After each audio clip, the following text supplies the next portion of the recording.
샬롬. 헬로. 네, 우리 기도하고 시작하겠습니다. 하나님 감사합니다. 진심으로 감사드립니다.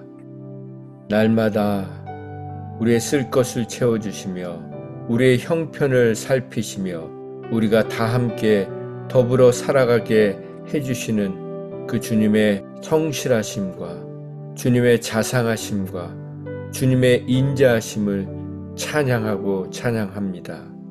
오늘도 말씀을 통해서 우리가 함께 더불어 살아가는 방법을 깨닫게 하셔서 서로를 잘 되게 해주는 그런 복된 인생들 되게 하여 주시옵소서. 예수님의 이름으로 기도했습니다. 아멘. 네, 오늘 말씀은 느헤미야 5장 전체입니다. 오늘 말씀의 제목은 다스리라, 다스리라. 다스리라는 뜻은 다 함께 더불어 살 수 있게 하라는 말씀입니다. 다스리라는 제목으로 함께 말씀을 나누겠습니다. 본문을 보면 지금 성벽을 짓고 있는 그 중에 백성들이 그들의 아내와 함께 부르짖는 소리가 들립니다. 그런데 그 소리가 큰 소리라는 것입니다. 크게 부르짖는데 그 부르짖는 소리를 들어보니까 그들의 형제인 유다 사람들을 원망하는 소리라는 것입니다. 그 내용이 우리와 우리 자녀가 많은데 양식을 얻어먹고 살아야 될 형편이 되었다. 빌어먹고 살아야 될 형편이 되었다는 것입니다.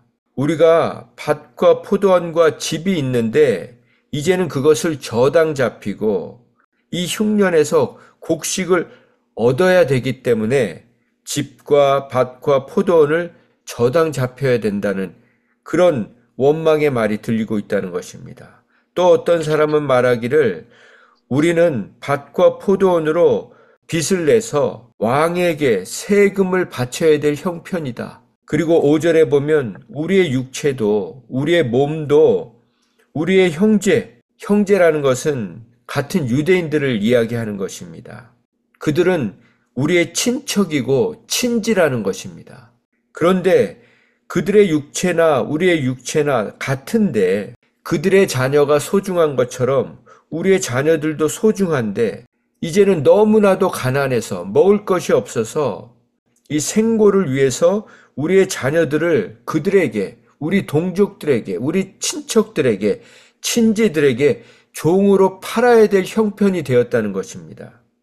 그리고 이미 우리 딸 중에는 벌써 그들의 종이 된 자들이 있다는 것입니다.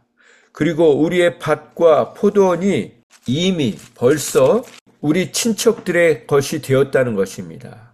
그런데 우리에게는 그것을 다시 되살 수 있는 아무런 힘이, 아무런 능력이 없다는 것입니다. 이런 원망과 한탄하는 소리가 들렸다는 것입니다. 그래서 6절 말씀에 느헤미야가 이 백성의 부르짖음과 이 원통한 말을 듣고 크게 노하였다는 것입니다. 너무 화가 났다는 것입니다. 그러나 당장 자신의 분노를 표출한 것이 아니라 7절 말씀에 깊이 생각했다는 것입니다.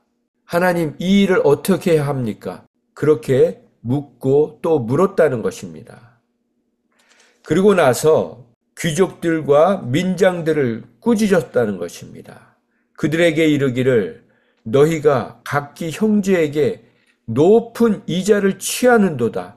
그렇게 이야기하고 대회를 열었다는 것입니다. 많은 사람들을 모아서 그들을 쳤다는 것입니다. 쳤다는 것은 호되게 꾸중하고 책망했다는 것입니다. 저는 말씀을 묵상하면서 오늘 상황이 되게 민감하고 예민한 상황이거든요.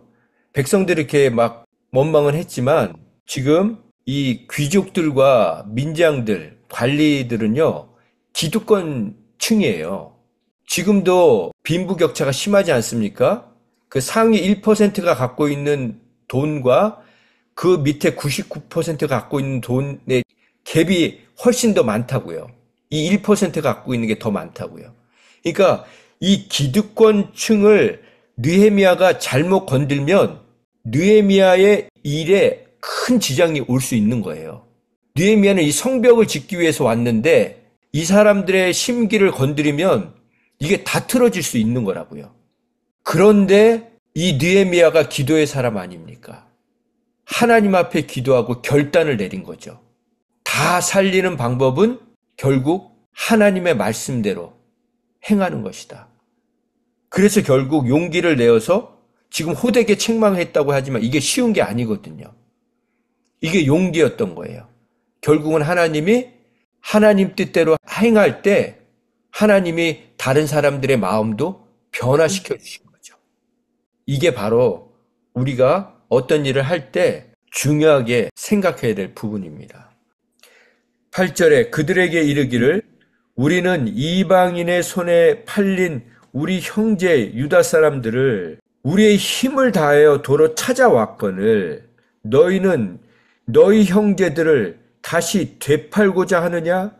더구나 우리의 손에 되팔게 하겠느냐 하매 그들이 잠잠하여 말이 없기로 또 내가 이르기를 너희의 소행이 너희의 그런 행동이 좋지 못하도다. 우리의 대적 이방 사람들이 너희들이 이렇게 하는 것을 보고 너희들을 비방하지 않겠느냐? 그리고 모든 행동들을 하나님을 두려워하는 마음으로 행해야 되지 않느냐? 10절 말씀에 이자 받기를 그치자, 멈추자 라고 얘기하는 것입니다. 지금 이 시대는 이자 받는 것이 법적으로 합법화되어 있습니다. 그러나 이 당시에는 하나님이 분명히 말씀하셨습니다. 동족 간에는 이자를 받지 말라. 이방인, 타국인에게는 이자를 받을 수 있지만 너의 형제, 너의 친척에게는 이자를 받지 말라고 하셨습니다. 왜 그렇습니까? 여러분 빚져 보셨습니까? 이 빚진 자는 정말 고통스럽습니다.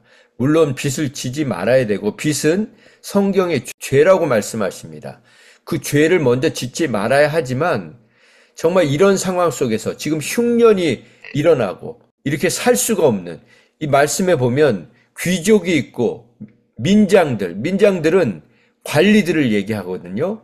지금 포로로 잡혀갔다가 다시 다 같이 온 형편인데 그 사이에 어느새 계급이 나눠지고 빈부와 귀천이 지금 빈부격차가 심하게 일어나고 있다는 것입니다. 우리가 전쟁통에 보면 그 전쟁통에 막 열심히 막 돈을 벌어가지고 그거 갖고 이자 놀이를 하는 사람들이 있지 않았습니까? 지금 이런 상황이라는 것입니다. 하나님이 그걸 악하게 보신다는 것입니다. 그리고 느헤미야도 그 모든 것들을 보고 분노했다는 것입니다. 그런데 여기서 우리가 첫 번째는 이제 이자를 받지 말라는 것. 그리고 우리가 느헤미야서를 통해서 볼 수 있는 것은 하나님이 그냥 성벽 재건을 하는 목적으로만 이 느헤미야를 사용하신 것이 아니라 정말 더 중요한 문제, 우리의 일상생활 속에서 해결해야 될 문제들을 다루고 계시다는 것입니다. 오늘 본문으로 다시 돌아갑니다. 6절 말씀에 느헤미야가 그런 부르짖음과 그런 말을 듣고 크게 노했으나 깊이 생각하고 사람들을 모아서 이야기를 하는 것입니다. 이제는 더 이상 그런 일을 하지 말라. 폭리를 취하지 말라. 그리고 더 이상 돈놀이를 하지 말라. 그리고 나서 11절에 오늘이라도 여러분들이 돈을 빌려주면서 받은 밭과 포도원과 집과 감나면 모든 것을 돌려주어라. 그러니까 이 사람들이 뭐라고 합니까? 12절에 그 말대로 행하겠다고 맹세하라고 하니까 13절 마지막에 보면 회중들이 다 아멘 했다는 것입니다. 그리고 나서 하나님을 찬송했다는 것입니다. 그리고 백성들이 그 말 한 대로 다 행했다는 것입니다. 이게 얼마나 멋지지 않습니까? 이 귀족들과 민장들이, 관리들이 우리는 그렇게 못하겠다. 그렇게 뻗팅길 수도 있고 그런데 그러지 않았다는 것입니다. 이게 완전히 극과 극인 거예요.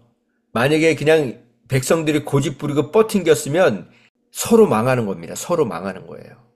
그런데 순종하니까 아멘으로 받으니까 모두에게 축복이 임하잖아요. 그래서 우리는 하나님이 뭐라고 말씀하셨습니까? 하나님이 너희를 책망하실 때 너희 마음이 완고하게 완악하게 되지 않도록 하라고 했습니다.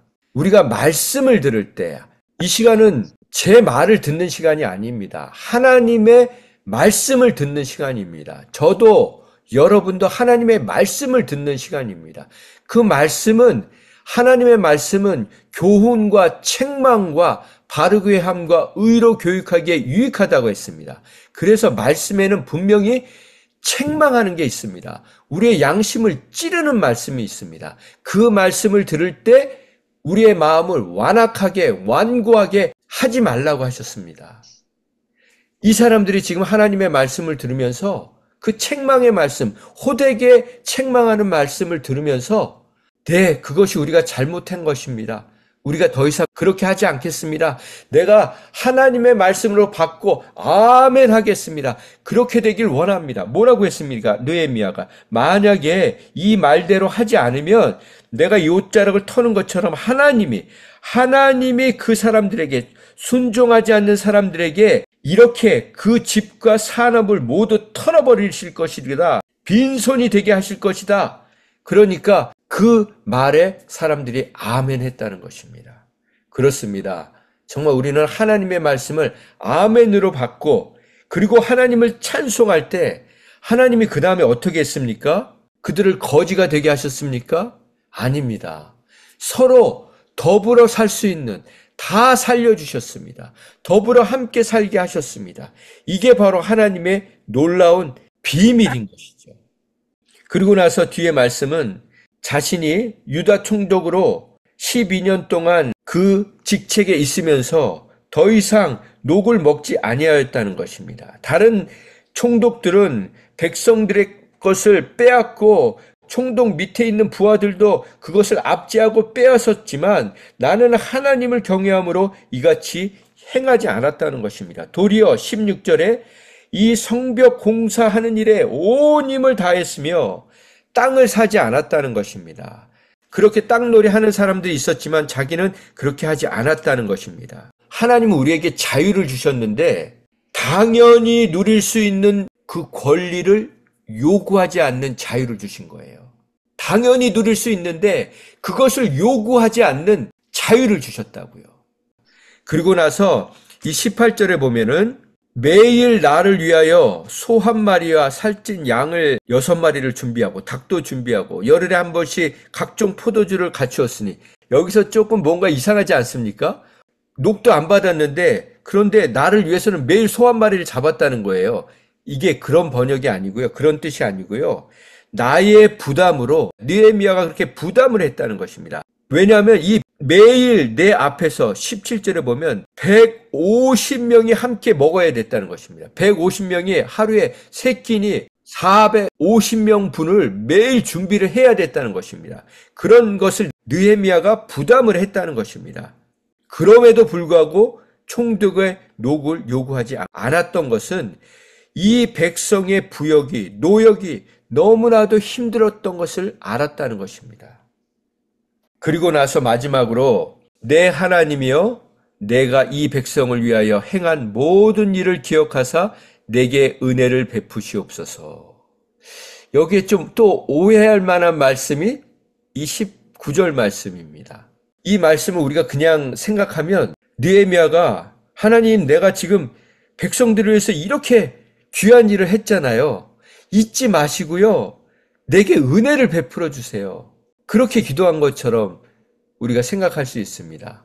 그런데 여러분, 우리가 하나님을 위해서 많은 선행을 행하고 섬김을 하고 그리고 나서 하나님이 주실 수 있는 가장 큰 은혜는 무엇일까요? 이게 오늘 중요한 겁니다.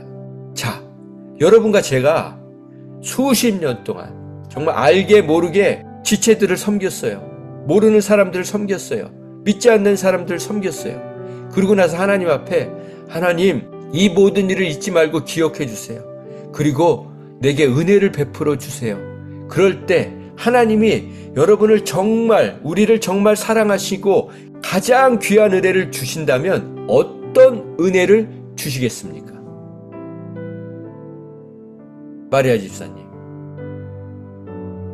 어떤 은혜를 받고 싶으시고 하나님은 어떤 은혜를 주시겠습니까? 느헤미야가 녹을 받지도 않고도 이렇게 베풀고 그랬잖아요. 그것처럼 이렇게 계속 내가 흘러보낼 수 있게 이렇게 베풀 수 있는 그런 은혜를 달라고 할 것 같아요. 집사님, 제 원고를 보셨습니까? 어떻게 그렇게 똑같이 말씀을 하십니까? 아니, 그런 은혜가 아니고 하나님, 우리 자녀들 잘 되게 해주세요. 우리 남은 평생 편하게 살게 해주세요. 아프지 않고 살게 해주세요. 우리 자손 대대로 믿음의 가문 되게 해주세요. 세상에서 인정받는 우리 가문 되게 해주세요. 그런 은혜를 베풀어 달라고 기도해야죠. 무슨 베풀 수 있는 은혜를 계속 달라고 기도를 합니까? 근데 이게 맞는 거예요. 저도 묵상하면서 정말 하나님이 우리에게 주실 수 있는 가장 큰, 주시고 싶어 하시는 가장 큰 은혜는 무엇일까? 그것은요, 끊임없이 베풀 수 있는 은혜. 그 마음, 끊임없이 섬길 수 있는 마음, 끊임없이 돌볼 수 있는 마음, 끊임없이 나눌 수 있는 마음, 이 마음이 하나님이 주시고 싶어 하시는 가장 큰 은혜인 것입니다. 끊임없이, 변함없이, 한결같이 베풀고 섬기고 돌보고 나눌 수 있는 그 마음, 그것이 바로 하나님이 우리에게 주시고 싶어 하는 은혜인 줄 믿으시기 바랍니다. 말씀을 마무리하겠습니다.